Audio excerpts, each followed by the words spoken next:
Um, Good. So let's get started, everyone. So welcome back. Mute this.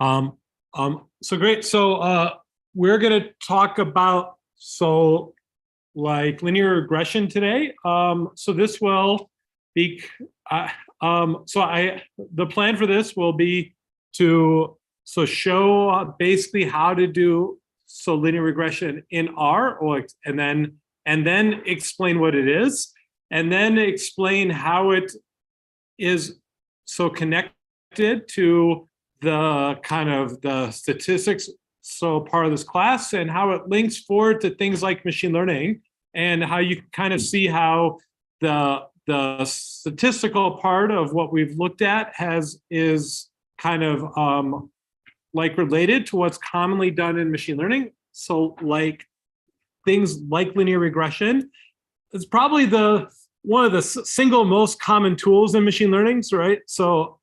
But there are much fancier things. We'll kind of give a look forward to what could like possibly come next after this class.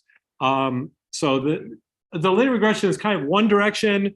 There's a whole other Bayesian direction, but you'd probably want to kind of follow up with CS3190 anyways before you get to that other part.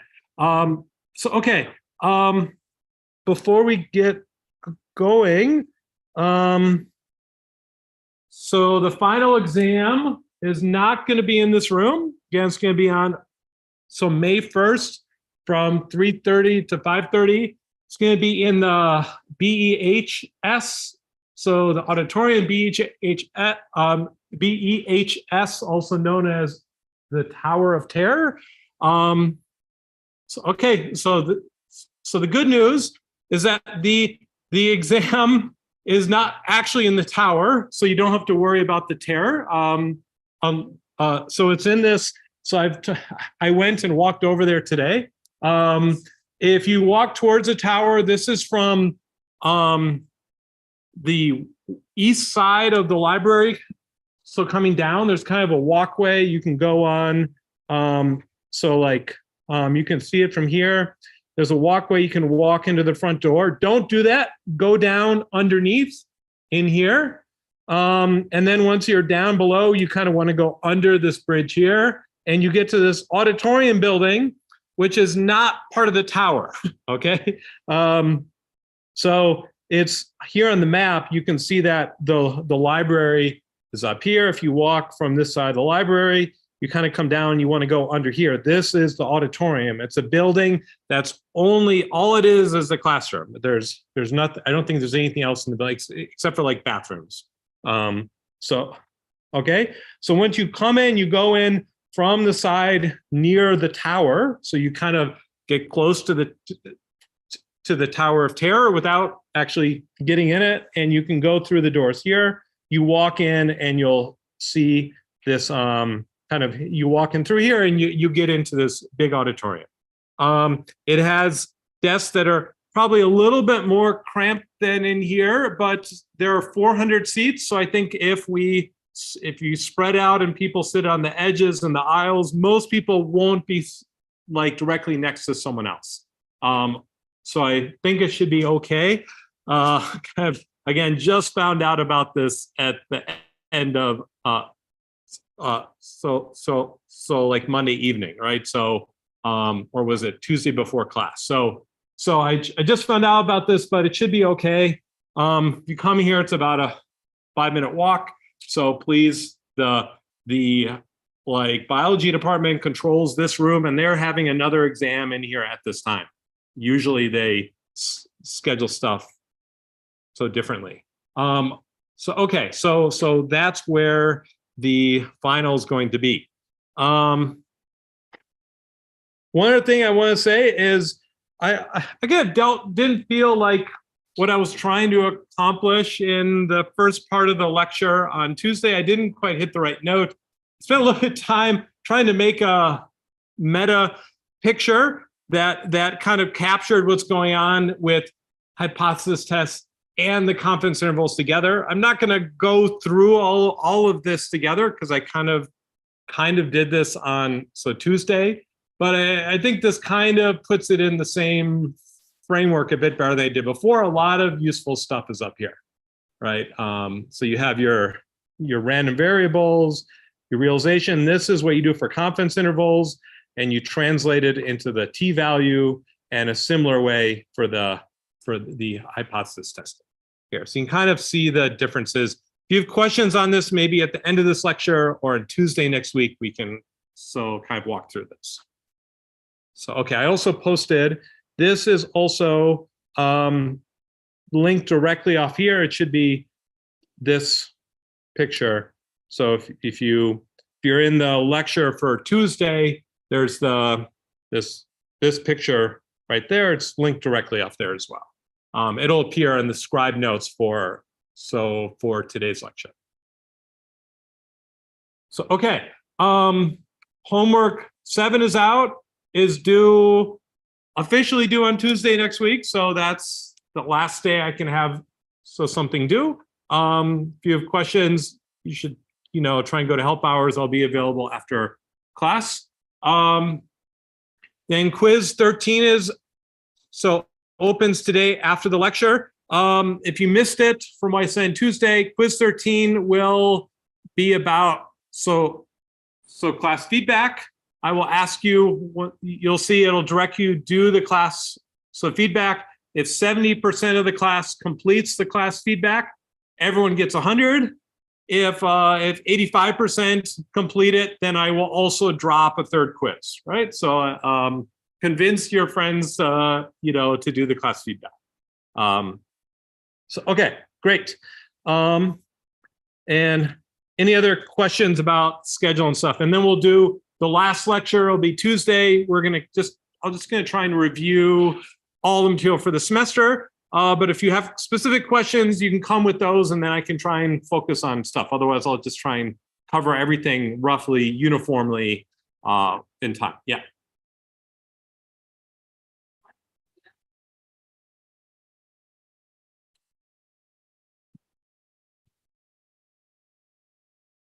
I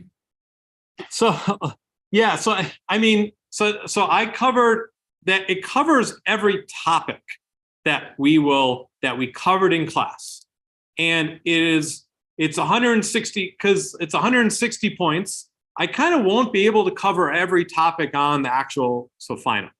Okay, so all the topics covered there will be the topics that could be covered on the final.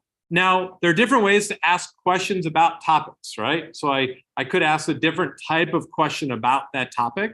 And you can see other practice exams, like the first one, other ones linked off of there, or the homeworks and quizzes, to give other examples of sorts of questions I could ask about those topics, right? But those are kind of they're kind of 8 questions, and they're kind of 8 topics that we covered throughout the semester, and each one kind of highlights that, right? So if you I don't plan on drawing a subset of those questions to put on the final, maybe with changed numbers. It probably will be a little bit different, but there might be some that are fairly similar. The process used to create that one and the process used to create the true final are meant to be kind of independent. Think of their independent samples of the sort of questions you will get, right? So there might be some overlap. There might not be in some spots. Yeah. Yeah. Would you allow, yes, there will be one cheat sheet that will be allowed front, side, and back. And so I hope you spend time kind of preparing it by hand or on a computer, but not just with copy and pasting in really small font. Okay, so I want you each to, if you want to bring something in, I hope you personally or maybe with a small group to prepare it. I don't want everyone in the class to have the same cheat sheet. I think the process of creating it is a really good technique for studying. Yeah. So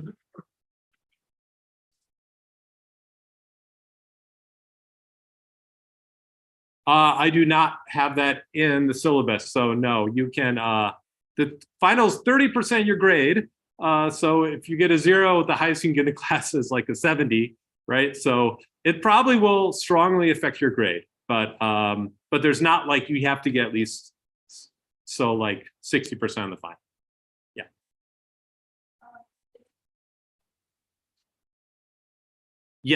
Yes, totally. You can use computer to make it. I just don't like I've seen them in the past where someone like took all of the lecture notes I put together and then like made them really small font and put them all on there. Like that's not like selecting what to put on there. And it's not really helping you because it's too much to put on there, right? So as long as you take the time to carefully prepare it, that's what I want you to do. As that's kind of the deal. I let you bring something in as long as you took a little bit extra effort to actually prepare it, because I think that's a valuable process. Okay, so that's kind of my logic behind it. Okay, question: homework solutions will not be posted. I've been asked that a dozen times. Would notes written on, yes, notes written on iPad would be fine. Yep. So okay, if you have questions on the homework, there should be kind of encoded in your answer, or hopefully on Gradescope for most of them. If not, ask the TAs or on Canvas. We can answer stuff like this at this point. So okay, great. We've okay. So linear regression. I actually want to start with how to do this in R, and we'll be able to see some data and. Great. So we'll start with this in R here, and we're going to look at an example from the textbook, which I have kind of I scraped the data and made it available as just like a text file. And there are a couple of things to note before we look at actually reading the data. This has to do with the hardness versus the wood density. So there's like data on some types of wood, and it measures the hardness of the wood versus the density of the wood. So these are going to be data that there are reasonable to suspect there is some relationship between the two quantities. There's some value measuring how hard the sample of wood is versus how dense it is. Right? These are not just random things. I think when you're thinking about data analysis, you want to think, does it make sense that there's a relationship between the two quantities, right? We looked at relationships with things like joint distributions and covariance. This will be kind of a different way of looking at the relationship between quantities. Okay, now there are two ways to load this into R. This is not a built-in data set like we did before. You can either put it in the same directory as the R file you're working on, and then you just do this read table, which I've done here. I've also linked it off of my webpage, so you can directly read it from the web if you're connected to the internet. Okay. All right. Then the other thing is that R makes it pretty easy to read this in. If you look at this. Yeah, maybe I can show you what the data actually looks like here. Let's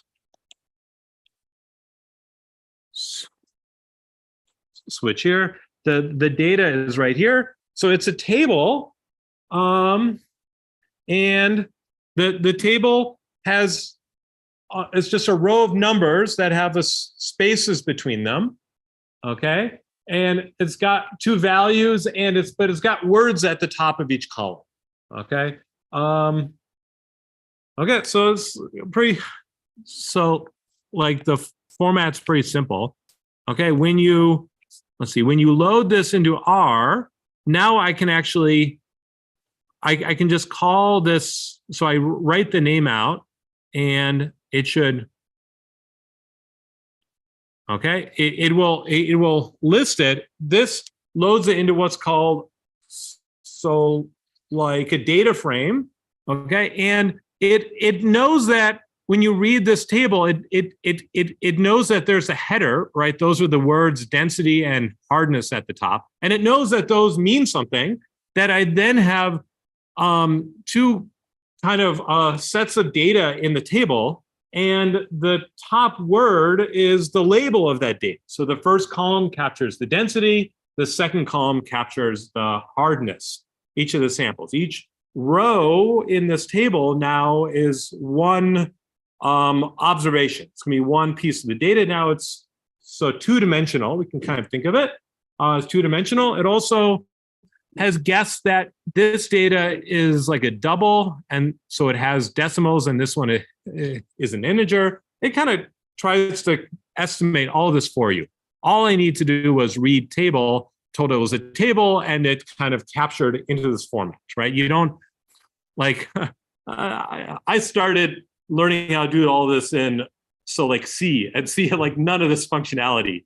Like this is like very, very automated and easy to use, right? I've only seen the first 10 of 36 rows here. Okay. Next thing you might want to do when you have data is to do a plot. All I had to do, I knew it was a table, a data frame, so I just called plot, so Jenka, and then I just, all I did different from that was I put a title on the top here, right? Hardness versus density of timber. Okay, and it automatically plots it, and it gives me the the X and the Y axis. It guesses the first column is the X axis, X coordinate of each of the data points. Each row is one of these points. The Y axis is hardness. It automatically generates this table, right? So it's very kind of streamlined, everything it's doing here. Okay, so I just had to do plot, so Jenka, and I just put the name of the title on top here. Okay, we can do a little bit, kind of add a little bit more information here. And I'm going to create the same plot again in a slightly different way. This is using a plot, but now I'm kind of pulling out two of the attributes so specifically. If I had more than two columns, I still might want to make a scatter plot. Scatter plots basically can only work with two coordinates of the data, right? If you take the visualization for data science course, which we offer, which is a really cool course, you'll think about, what happens when you have more than two columns of data? How do you try and show that? Okay, there's more complicated things you can do, but for a scatter plot can deal with two columns at a time. So I can pick out two, okay, and I've also signified them. So it's the label, automatic labels look slightly different here, but I've signified them with this. So this sign based on the tilde. And what this is saying, this looks kind of like, this is basically the same symbol. I mean, this is the symbol right next to the one on your your keyboard. And this is the symbol if I draw data from a distribution, right? So that's what that tilde symbol is representing. And that's kind of saying that there are going to be two types of coordinates when you're dealing with linear regression. And this is telling R which type is which, okay? The density here, I'm saying this is the independent coordinate. These are the ones that I'm drawing with some, this is the one that's kind of given to me. And then the hardness, I think, is dependent on the density. So I'm saying that hardness is dependent on the density, and that's what the tilde is recognizing here. I'm not saying how it's dependent. That kind of informs the plot that the standard is then to put the density on the x-axis and the hardness on the y-axis. So you think, I'm given information about the x-axis, and that should predict something, that should tell me something about the value according to the y-axis, right? So if I know that I have a density of about 60, well, then the data says you know, if I look at the data points around here, it says, well, the hardness should be around like 2200, right? So I kind of can, just eyeballing the data, I can say if it's 60, then it should, the hardness should somehow depend on, so the density, which kind of makes sense, right? If I think of a, you know, like a piece of wood, right? How hard is the piece of wood? Probably depends on how dense is that wood. If I have like some cork, right, which is a very light piece of wood, it floats, right? But it's not very dense. It floats because its density is low. It's also not very hard. You can stuff it into like a wine bottle, and because it's not very hard, it can squish, right? So this kind of makes sense. Okay. Okay. What linear regression is about learning that relationship, right? How do we guess what is the best estimate of that relationship from density to hardness? Okay, and so yeah, this tilde signifies that x is independent and y is dependent somehow on the value of x. And so now we're now going to say, oh, we're now going to do the linear regression. It's all hidden inside of this this one line here with these, so 2 letters. There's a way, and I think in Python you can do linear regression with like a just like a single symbol. It's an operator like adding and dividing, right? You can basically do linear regression as a symbol. It's that fundamental of a thing. And I'm going to tell it I'm going to build a linear model from where hardness is dependent on the density, and the data is coming from this table called Jenka. Right? So this is all I tell it to do, and under the hood, it's building a linear model when I do this. Okay, after I show you how to do an R, we'll go and look a little bit about what it's doing and how to think about that.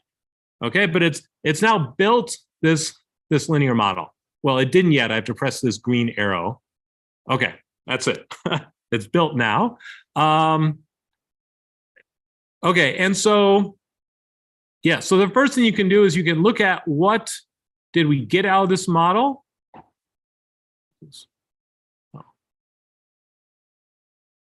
It's working. R is frozen. Okay.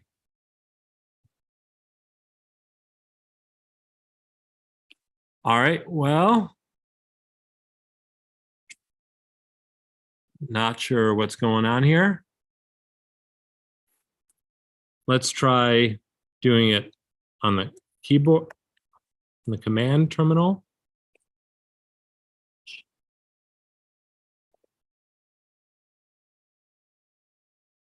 Jenka.model. Okay, if I type this in, it tells me what is the information that it's created here. What are all the things it did about the model? These are all things that might be useful in the model. We're not going to look at all of them. Okay. So we're going to look at a couple of these things, maybe 2 or 3 of these things, how to use these. Let's see if this is working again. Okay. All right. So let's look at the most important one. The things that store the model are what called, the coefficients. Okay. So what this model is doing is it's like the continuous probability distributions that we've worked with, where I want to encode a probability distribution or some sort of representation of what's going on by some parameters. I want to say I just need to pick out 1 or 2 parameters, and that's going to describe everything I need to know about the model, right? Like with the normal distribution, I just need the mean and the variance. That told me this whole continuous representation. This similar thing is going on here with the linear model. Now, the linear model is going to be a line, and a line you can describe with the slope and the intercept, okay? It's a line. The equation of a line is going to be y equals ax plus b, right? So the y coordinate is equal to the x coordinate times a plus b, and a and b are these parameters. The intercept is b. That says if the x value is 0, then that's what the y value is going to be. And the a parameter, the slope, is this a, so coefficient under, so density. Now I could build a linear model with multiple coefficients, multiple quantities if I had them, and I could list out the coefficients for each of these, right? But I just have 2 coefficients here. So, so I just have two values here, the ones I'm predicting and the ones I'm using to do the prediction, which is the density. So I just have 1 coefficient. Okay. Okay. And now we want to do, okay, this this plot. Now let's do this plot again.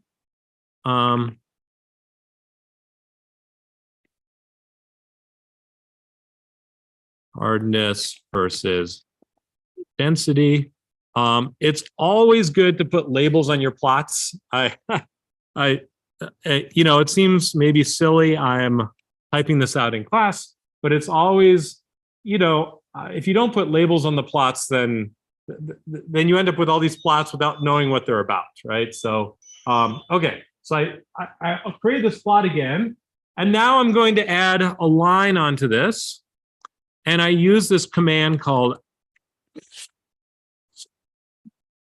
line, AB line. Think of it like the slope and the and the intercept. And I'm going to do this directly from the model. So I'm going to, the model stored these coefficients. So the first coefficient is going to be, going to be the intercept.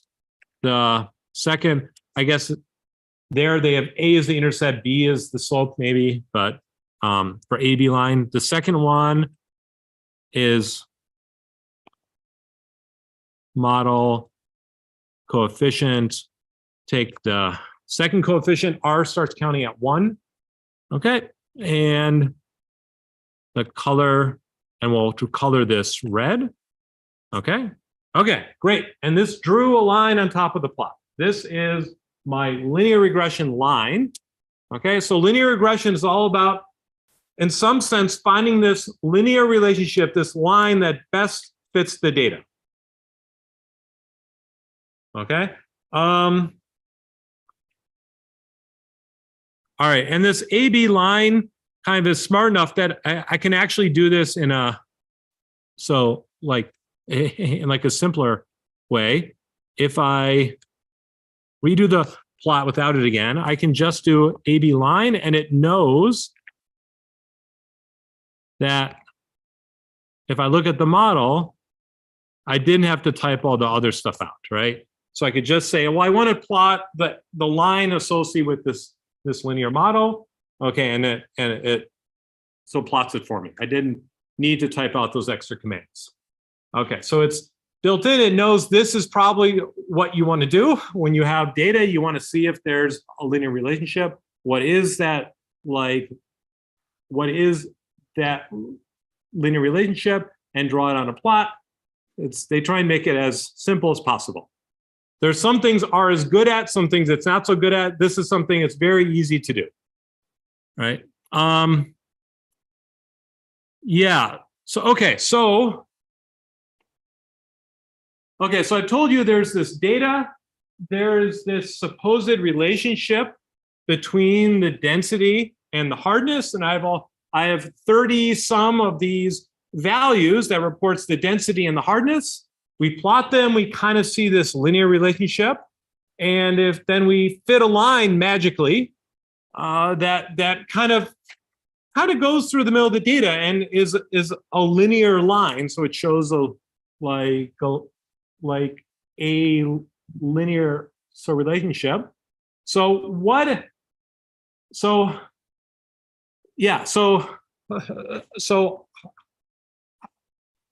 how did I choose how to make this line, right? What is the, like, there are other lines I possibly so could have drawn through here, right? The line does not exactly hit the data points. It's kind of close to the data, right?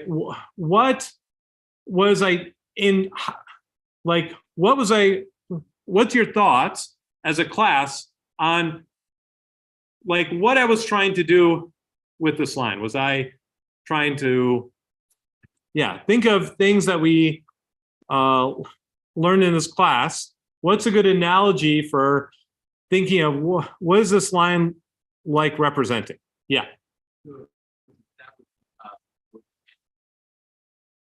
Okay, yeah, so it's something like the covariance. There's something you can do where you are, the covariance you could think of, so the covariance is going to be doing something different as it turns out. The covariance is saying, what is the direction that they're most varying along? This is a really good thought. And when I first learned about this, I was definitely confused about these. When you get into kind of the next data analysis course, you'll learn about like dimensionality reduction and the principal component analysis. The covariance relationship up here looks more like the first principal component than the linear regression line. But that's a very intuitive choice of what it might be doing. But that turns out not what it's doing. But that's, yeah. Okay, yeah, so it's, okay, you're on the right track. You said, is it taking the average of all of the expectancies? Okay, so maybe I'm not saying that quite right. It's kind of like taking an average, right? A lot of what we did with the central limit theorem, we took a bunch of samples. We always took that xn bar, which is the average of all these samples. I kind of want to do that, but I have two-dimensional data here now, and I want to fit a line, not just picking one point. So it turns out to compute what the intercept is, I basically do want to take the average of all of them. And that's to find the intercept. To find the slope is a little bit trickier how to think about that. Okay, yep. It's creating an estimator, great. Yes, it's somehow creating an estimator, right? Okay, remember from the continuous distributions, we had these distributions that were parameterized by one or two parameters, okay? And then we took a bunch of samples from those distributions, and then we used those samples to come up with an algorithm that estimated what those parameters were, right? And the estimator was unbiased, for instance, if the expected value of that estimator was exactly the true parameter, right? And so that's exactly what's happening here. We're saying, so that there's some underlying model, and the parameters of the model are described by the slope and the slope and the intercept of the line. Those are the only parameters we need, and we're estimating what those are. Okay, that's exactly what this is doing. Okay, I haven't kind of told you how to build this model yet, what this model looks like, and then how to think of it as an estimator, but that's right. We are building an estimator of some model where the parameters are the slope and the intercept of the line. Okay, it's going to be something like we think the data is coming from, we have data on the x-axis, and then we're observing it, the y value, with noise. That's kind of going to be what the model is. And so we're going to observe it from the line, but with noise on the line. There's some sort of continuous distribution, which is describing how much some noise there is. Okay, but okay, great. Okay, so it's creating an estimator somehow, and the parameters of the estimator are going to be the slope and the intercept of the line. Okay, so how do we think about how good the estimator is? Now, in machine learning, this is usually not how they describe it. They think of it instead as they want to say, well, every observation, I want to be close on the observations, and I want to give a penalty for not getting the observation quite, so exactly right. If the red line went exactly through the observations, my penalty would be small. But I want to then say fit a line that minimizes the sum of all the penalties. Okay, And so from this penalty, we need to think, what is the penalty I would give for not going through a line? How would I measure this penalty? And there's kind of different ways you could do it. The principal component analysis, which links to the covariance of the data, gives a penalty in one way, and the linear regression gives a penalty in so a different way. And that's kind of the machine learning perspective difference. So between those. Okay, what we're going to do this is to look at the residuals of the data.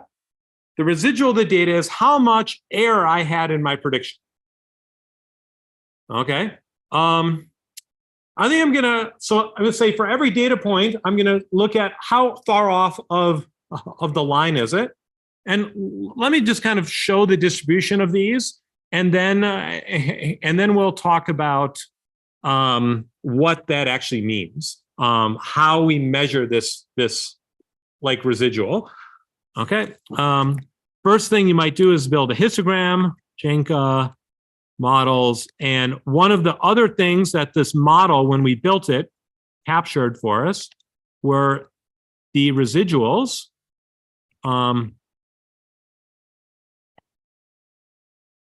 Residuals of Jenka regression.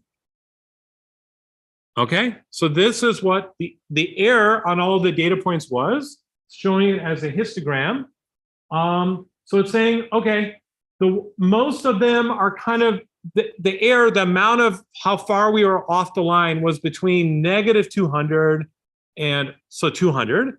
And there's some stuff in the tail, and there's one that was bigger, around so like of 600 error. So most of them are around 200, whatever. So 200 means here. Okay, and I'll explain that. It makes sense to have those numbers there. Those correspond specifically with the hardness, how much we're off in terms of the hardness. Okay. Another way of thinking about these is by plotting them now as a function of the density. Okay. So we can plot Jenka. So I can plot the residuals, I guess, as a function of the hardness.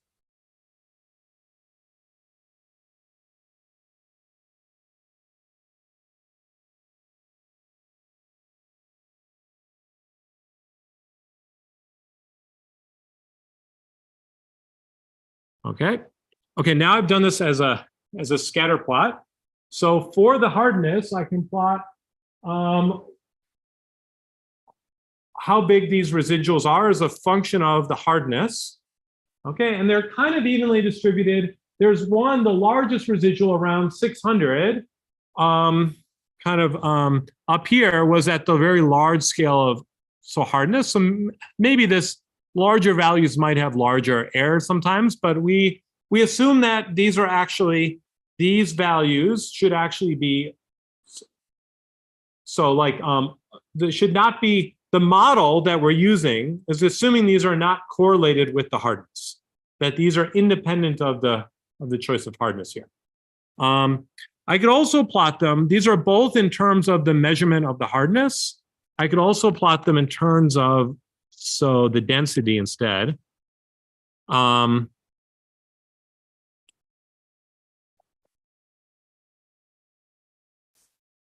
Right, so if I plot them in terms of the density, again, hardness and density are correlated, so it looks pretty much about the same. Right, so I can see also according to density, there's like a 0 line here, and there's one kind of outlier in 600 that's much bigger, but most of them are around this value of 0. Yeah.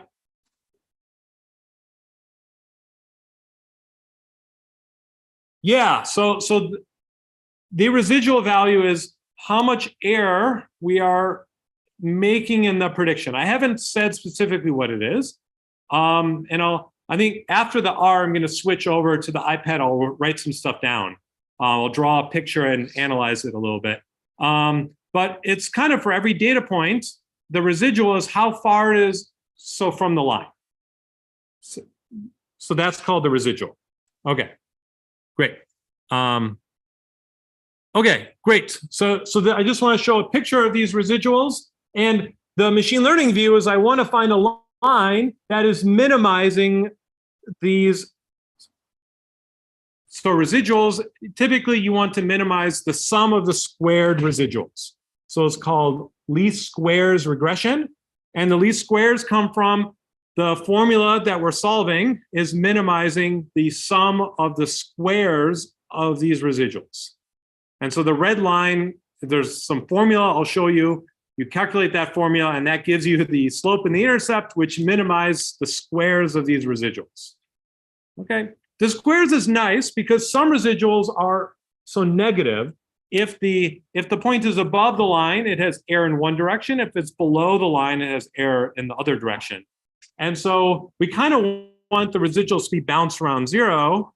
And from a and then from the perspective of but if I minimize the sum of these, I can the sum can be zero, but they might actually some be very far in either direction. They just kind of cancel out. But if I square them, all the quantities are so positive. So if you minimize a bunch of squared quantities, that means they all kind of have to be close to zero. It doesn't matter what direction they are in. Okay. Okay. So this is kind of like if you have, I hope after this, you haven't seen the full everything you can do with regression and everything, and that's okay. But if you have a two-dimensional, so like a data set with two coordinates, you think one is dependent on the other, and you want to see, is there like a linear relationship, and what that is, you can calculate it in R. You can load it, put it in there, and calculate it. I hope that follows pretty easily from, this example we did here today. Okay, let's go and explain a little bit more about what we're actually doing here. Okay. All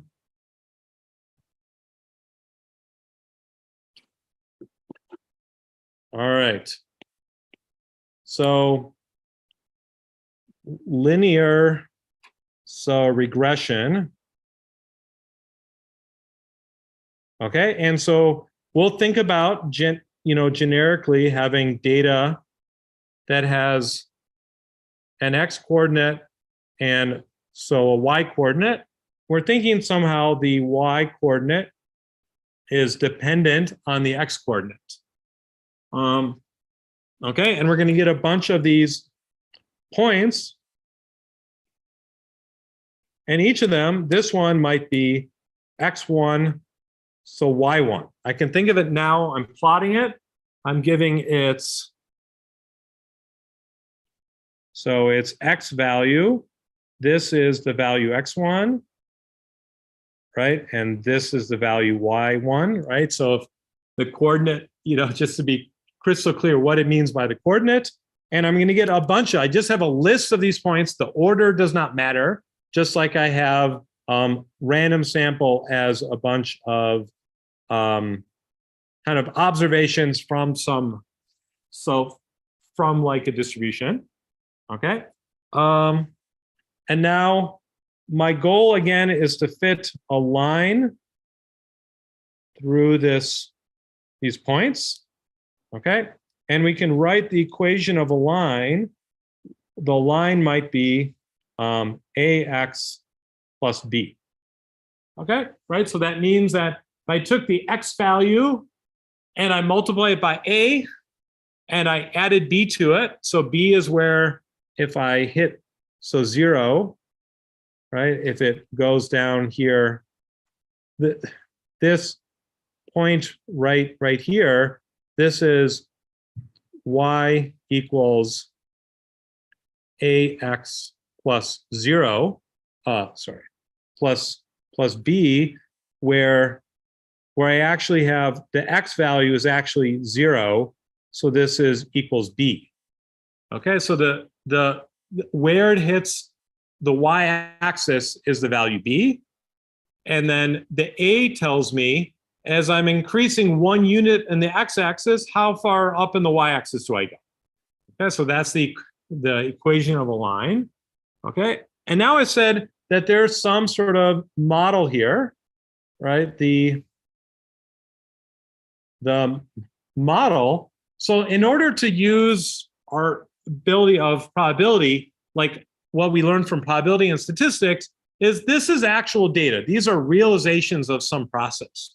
So to model it, I instead need to think of some random variables instead, right? So I'm going to say now that I have these yi, which is an uppercase, right? It's a random variable, is drawn from a, which is a parameter.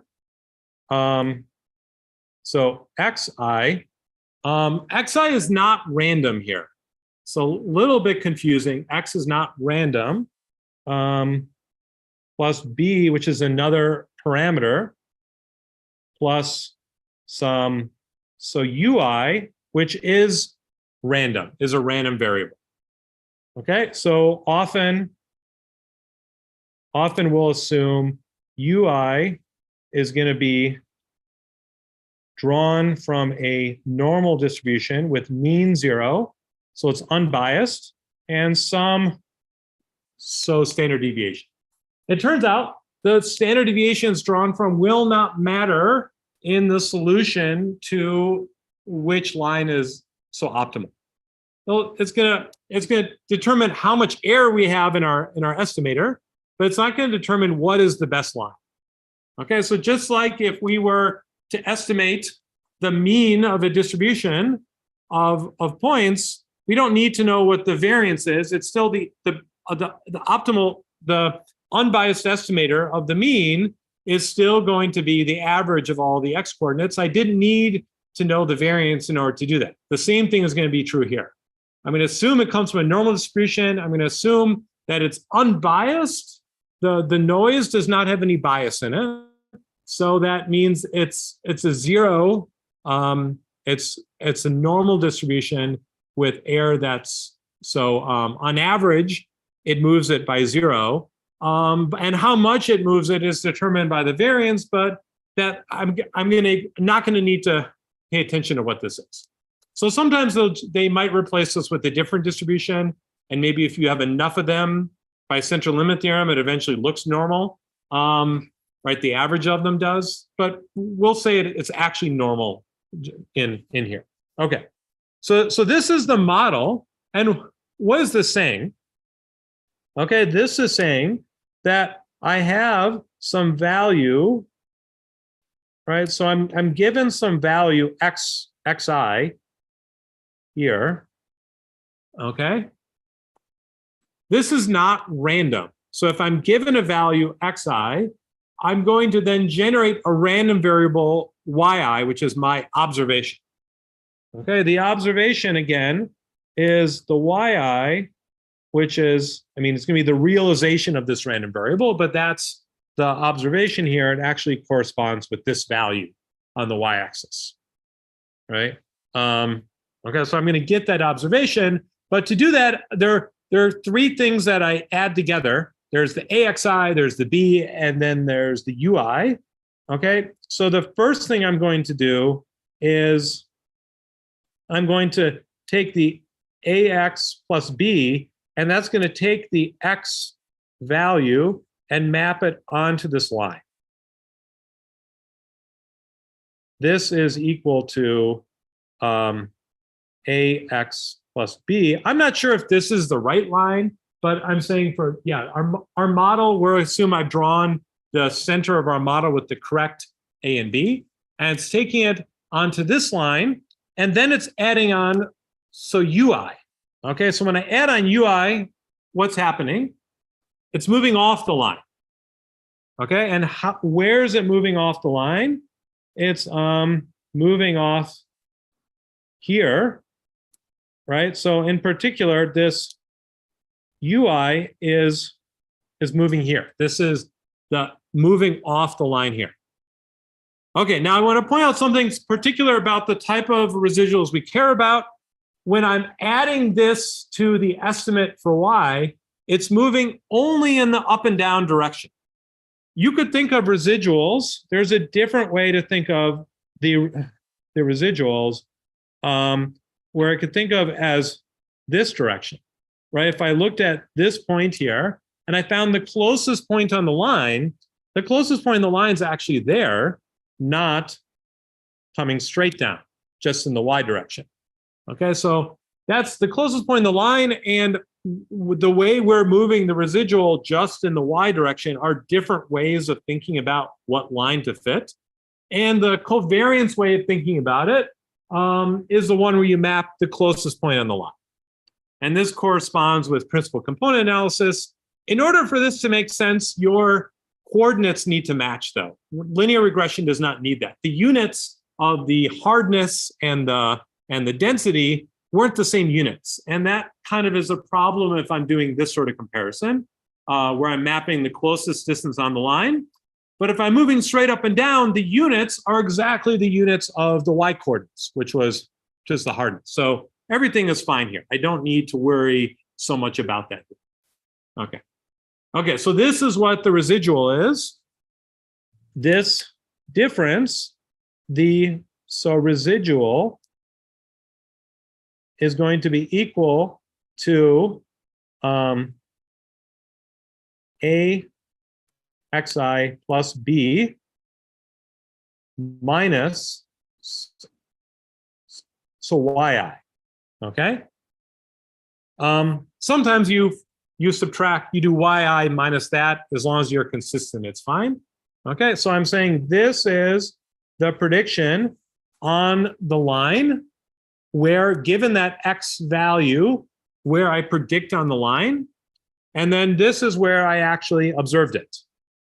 So I might call this Ri. So like this would be the residual, and so it's this distance here. This would be R1. Okay, and these are what I want to, I'd like these to be small, and in particular, I'd like the squares of the sum of the squares of these distances to be small, as it turns out.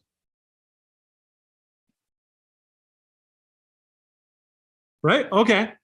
And now, this is gonna be our model, that the random, so now we've written this under this modeling here, that we have a kind of a random variable yi that's dependent on the right-hand side, which encodes a linear relationship with parameters a and b, and then some noise ui, where the noise doesn't really have parameters we care about. I said it has this variance parameter, but I said we're going to turn out to ignore it. So the only parameters which we have left, right? So these are the only parameters.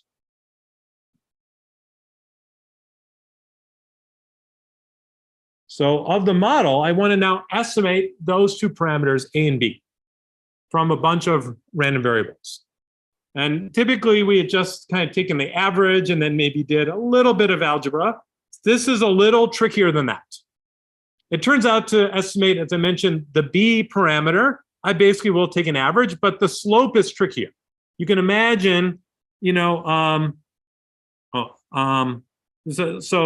you can imagine that as I changing the slope, I'm changing different points by different amounts, right? So I can't look at all points kind of completely equally here.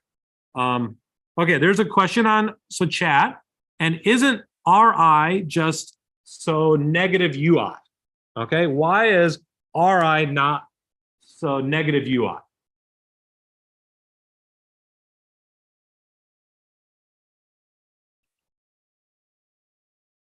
Okay, in fact, the question is typically, in particular, is Ri equal to negative ui? Yeah. Say no, ui is a function, not produce predictable output. So it's not always going to be the same for Ri. Yeah, that's great. So, right. So you basically captured the right answer. UI is a random variable. RI is a realization. So we could write a random variable for the realization before we actually observed it. And then they would actually be the same thing, right? If I instead say I wanted to actually write down an equation for what the residual is going to be, and then that equation will isolate, so UI, it's just going to be negative. So the answer to this is no, but what I can say is that uppercase RI is equal to, so negative UI. Okay, so if I make R an uppercase RA, then this is a valid thing to say. Then RA is a random variable, and then it is equal to, so negative UI, right? And I know that if I have the right model, the expected value of the residual is going to be 0 because they're all going to be normal distributions with a with a mean of 0. Okay, so if I look at the average, the expected value of the residuals, then they're going to be exactly 0, which is great. Okay. Okay, so great question, right? So not quite, but almost. And the distinction is between realization and random variables. Realization is something we observe from the data, and a random variable is something we're modeling, but we haven't seen the actual data yet. Okay, so because you asked on chat and use upper and lowercase, I can actually pinpoint this answer. If you had asked verbally, I may have gone stuck here. Okay, great. So, okay, so what we would like to do is to create estimators, right? Estimators for A and B. Okay, and so let's see, how do we create those estimators? And then I'm gonna yeah, so I'm going to argue, and we'll see how much depth. It's going to get a little bit technical here, and we'll decide how much technical details you all want to go into. I'll at least write down the equations for you, and then and then we'll see that these estimators will give you they'll be unbiased estimators, which is going to be great. So, okay, so before I do that, how you derive these is typically not say, I want it to be unbiased. How do I kind of solve for them? You can do it that way, but the typical way to do it is to go from the perspective of, I want to minimize the sum of the squared, so residuals. Okay, so I kind of set up a cost function. Let's call it C of A and B. And the C will be a function of the data. And this will be sum of I equals 1 to, and we'll write this with the random variable view, yi minus a xi minus b, or plus b plus ui, so squared. Okay, and now, so I want to minimize this expression, to minimize the sum of the squared residuals. This is equal to of the residual, the ith residual squared. Okay, I want to minimize this as a function of A and B. So how would you, so from calculus class, how do you find the minimum of a function?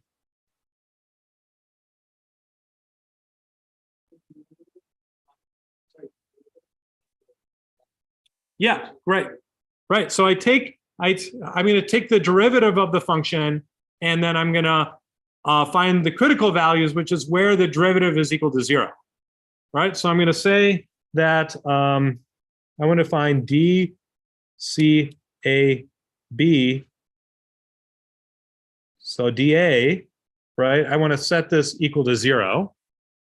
Okay, and I'm not going to do the derivative, but this will be, turn out it will be equivalent. And it's not too hard to do, but I don't know. You can set this equal to yi minus a minus b xi, so equal to 0. So it turns out there's going to be some other terms, but they will cancel out or be constants. And so I need to set this equal to 0. And then if I solve for, let me just see, I don't think I want to go through all of this. Oh, I need, should be xi equals to 0. Okay, multiplied by xi. Okay, and if I, turns out if you solve for this, you're going to get that a, the slope, and we'll call this the estimator, is going to be n times sum of xi, yi minus sum of I xi times sum of I. So yi divided by n xi squared minus sum over I of xi quantity squared. Okay, so turns out you can solve for this. Turns out to be the value of A.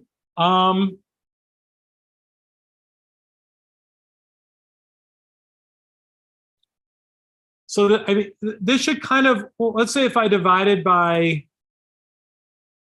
n, or actually n squared, it kind of looks like the, it's going to be the kind of like the variance, something like the variance of x on the bottom. Turns out it's going to be, so the covariance between x and y at the top. So I can write this as, it's kind of like the variance of x over the covariance of x and y. Now it's the population covariance and the population variance. So we're dividing by n instead of n minus 1, or you actually need to divide by n minus 2 to get the kind of the sample one. It's where I expected value. But it's kind of like that's basically the covariance of how do x and y vary divided by how much does x coordinate vary. So that kind of hopefully kind of makes sense. Okay, the expression for b hat is going to be so simpler. Once we have a hat, which is our estimator, we can actually just write that a hat is going to be yn bar, which is the average of all the y coordinates, minus a hat times xn bar, the average of all the x coordinates. Okay, so this means what all this is saying is that it turns out that the way of interpreting this guy is that I want the, if I look at the average, this is xn bar and this is yn bar. Hopefully I drew these about right. Let's pretend I did.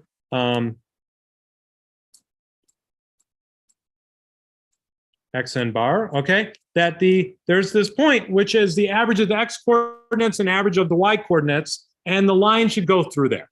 Okay, so I'm gonna kind of figure out what the kind of how to set the intercept, once I've solved for the slope A, and to figure out how to set the intercept. So I slide this up and down so it goes through this average point. Okay, and this kind of makes sense when we're talking about the variance and covariance here, the population covariance and variance and covariance. I've kind of implicitly removed the mean of the data. I'm measuring the average, kind of the average variation in Y with respect to X after I've with respect to the difference from the mean, right? So I'm basing this around, it should go through the mean of the data, and then it should vary the average way Y increases as a function of X, right? So it's kind of is related to the covariance and variance, but I'm not quite optimizing for that here. So that's how you get these, these estimators. And then it's possible to show that the expected, these are, if I were to replace these with the random variables Y instead, and actually to put random variable Y, then these would be random variables. So I'd also might use them. These are estimates, but if you use estimators, which is if I put in the random variables, then you can show that the expected value of A hat is equal to A, and the expected value of B hat is equal to B under the model I was showing before. Again, I don't think it's probably the most useful exercise. The book actually kind of works through this mostly. But you can show that you get the right expected value for these parameters. So it's an unbiased estimate of the parameters of the regression. Yeah.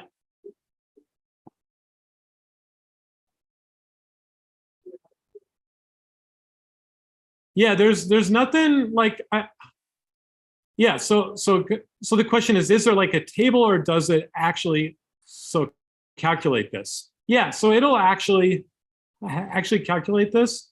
You can do this in linear time in the data.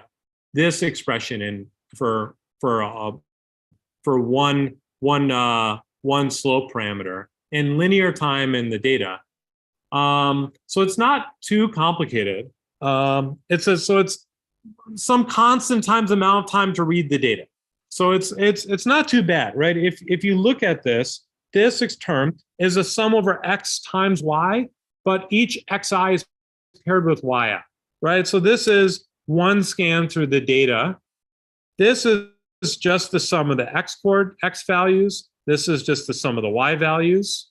Okay, so those are not too hard to compute. This sum of the X values squared, not too bad. Multiply by the number, that's a constant. Sum of the X values, which I already calculated, and I just square it. And then I divide by that. Okay, so it's complicated to write it down, right? But it's not too complicated or difficult to actually calculate. So it actually does the calculation.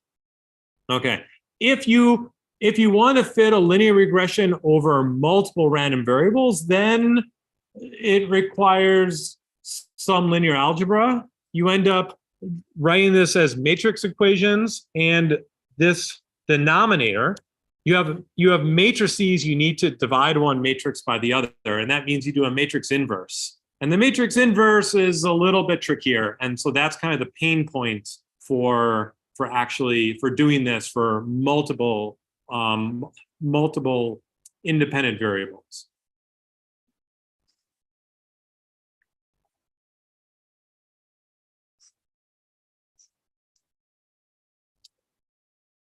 Yeah, so to compute the inverse, if it's a D by D matrix, so if you have D dimensions of data that you want to fit a parameter for each of them, you end up needing to take the inverse of a D by D matrix. And so that takes roughly D cubed time.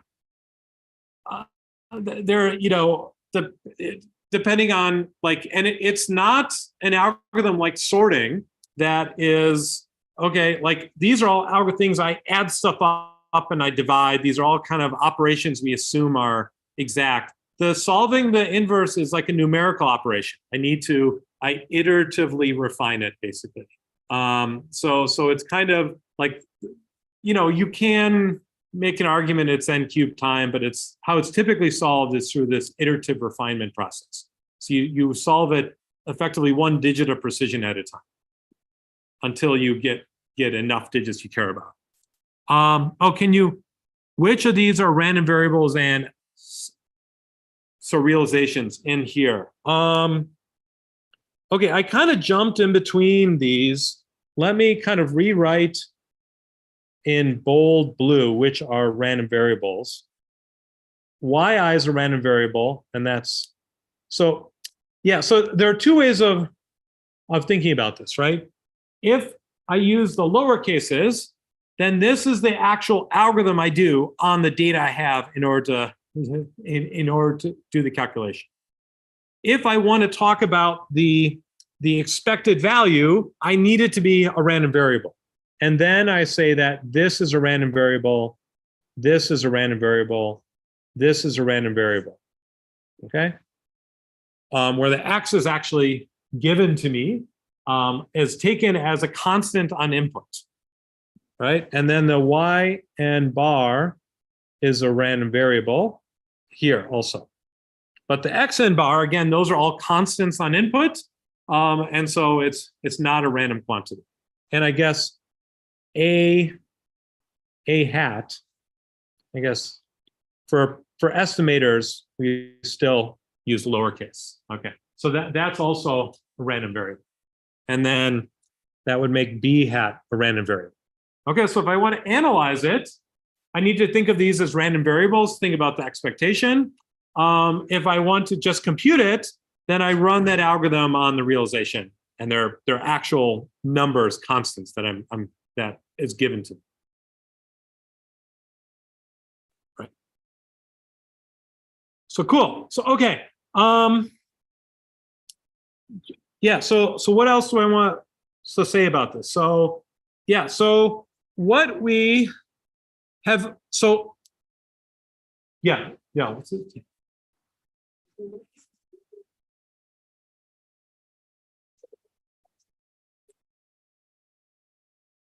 What does it look like? Linear regression with no correlation. It will find the best estimator for it based on the data, and it could be kind of a negative slope. It could be a positive slope. It'll kind of go through the average of the middle of the data, but the slope will be kind of like right. If the correlation is 0. It's the covariance is the covariance would probably, yeah, so could if the correlation is 0, then the covariance should also be 0. Okay, if the covariance is 0, what is a hat going to be?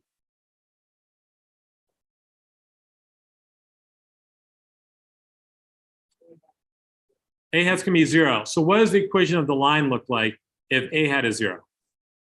Yeah, right. So now this assumes a uniform data still, right? So let's say that my data looked kind of like this, where it's inside of where it's inside of a box, okay? And now my line will probably go through the average. And the average, even though there's not a correlation with the data, remember I solve for the intercept, so it goes through the middle point.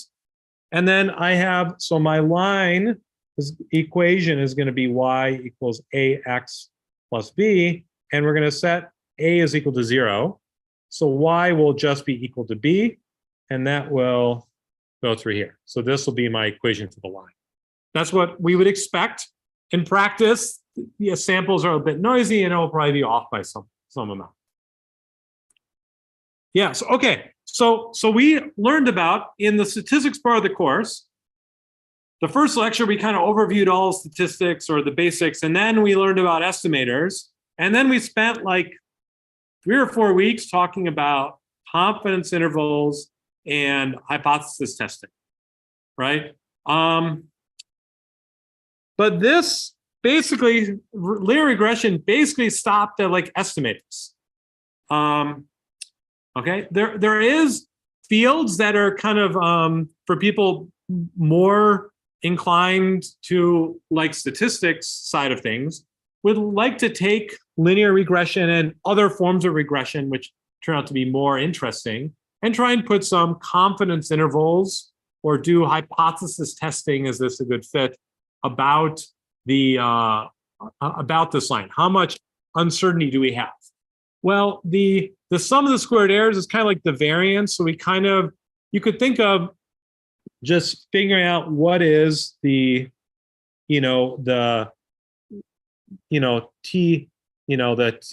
alpha, right? Well, what is the T alpha decrease? Because we didn't know what the variance was, so we could estimate it and kind of figure out if this is roughly what we want, and then shift the line down and above, right? So you can kind of get something like confidence intervals around here. It's not so interesting, but you can kind of get confidence intervals.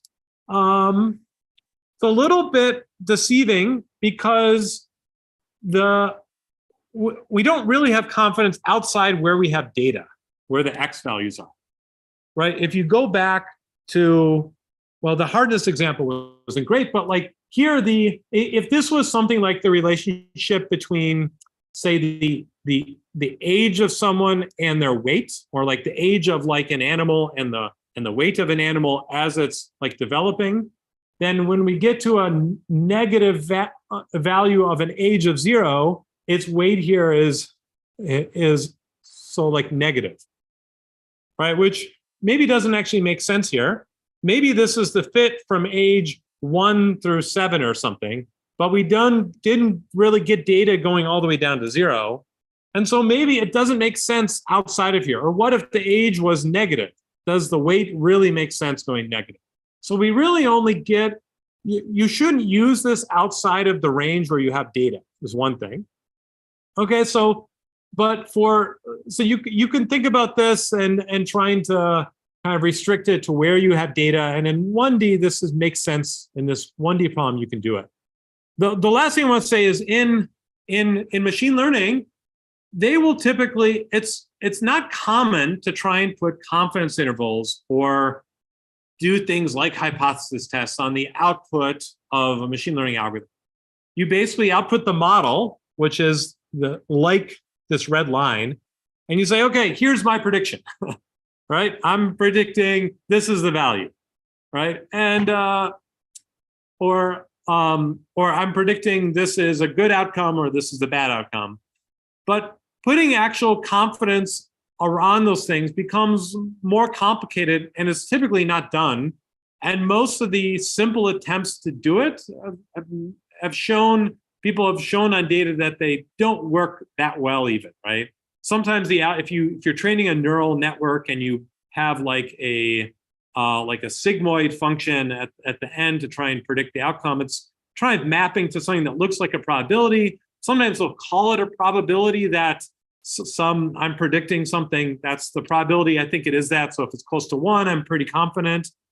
But when you do these match to actual probabilities related to the data, it often doesn't match that well. So the estimates of uncertainty in a lot of machine learning is not typically used, whereas statistics is focusing on often simpler things. That there are some complicated stuff as well, but like simpler things but building up from where we can understand and quantify the uncertainty that we have. Okay, and so if you're going off in the statistics direction, you want to focus on building up things as you making sure you have a good understanding of the uncertainty of your estimate as you go. And machine learning people are just trying to optimize how well the predictions work, and not really typically worrying as much about the uncertainty. Those have proven very useful because you get an estimate, you get a prediction, and you kind of run with it, and a lot of people don't worry about it.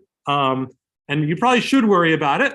And so these are things to watch as the rest of this developing area keeps developing, of how do we put confidence and how do we say reliable things in this machine learning world where they kind of have taken off without thinking about this for most people not thinking about this for the last 30, 50 years that they've been developing these techniques.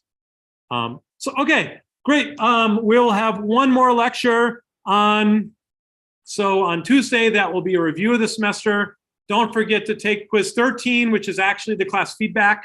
Again, if enough of you do the class feedback, you'll get extra points towards your quizzes. So, yeah, so great.